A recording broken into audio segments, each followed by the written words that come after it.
આગળ વાત રથયાત્રાને લઈને કરીએ તો અમદાવાદમાં રથયાત્રાને લઈને મહત્વના સમાચાર સામે આવી રહ્યા છે। ભગવાન જગન્નાથજીના મોસાળ તરીકે ઓળખાતું મંદિર વિશાળ બનાવવામાં આવશે। આ રથયાત્રામાં ભગવાનનું મોસાળ હશે નવા રંગરૂપ સાથે।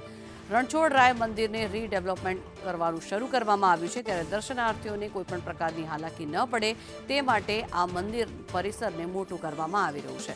મોસાળવાસીઓએ નવું મંદિર બનાવવાનો નિર્ણય કર્યો છે, જેથી કરીને જ્યારે રથયાત્રા ત્યાં પહોંચે છે, ભગવાનના મોસાળમાં જ્યારે રથયાત્રા પહોંચે છે ત્યારે લોકો ખૂબ જ શાંતિપૂર્વક ભગવાનના દર્શન કરી શકે તેના માટે થઈને આ મંદિરના વિસ્તારને વધારવાની તૈયારીઓ શરૂ કરવામાં આવી છે। રિનોવેશન તેનું શરૂ કરાયું છે।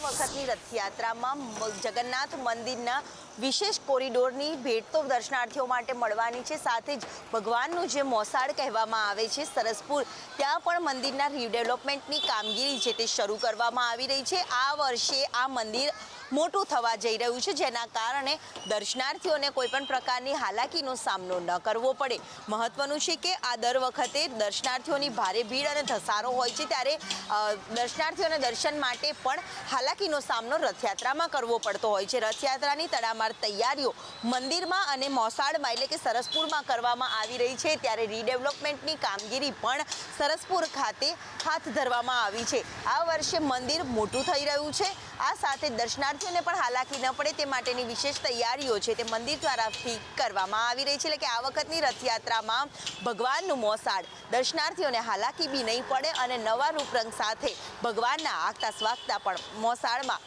કરવામાં આવશે। કેમેરામેન સંદીપ રાઠોડ સાથે દિવ્યા ચૌહાણ, સંદેશ ન્યૂઝ, અમદાવાદ। તો ભગવાન જગન્નાથની રથયાત્રા નીકળે છે અને ભગવાનના મોસાળ જતા હોય છે, ત્યારે જે રીતે આટલી મોટી સંખ્યામાં લોકો રથયાત્રામાં જોડાતા હોય છે, ભગવાનના મંદિરે દર્શન કરવા માટે મોસાળમાં આવતા હોય છે, પરંતુ આ મંદિરનો વ્યાપ જે છે તે નાનો હોવાના કારણે થઈને લોકોને ભારે હાલાકીનો સામનો અત્યાર સુધીમાં કરવો પડતો હતો। હવે આ મંદિરને રિનોવેટ કરવામાં આવી રહ્યું છે।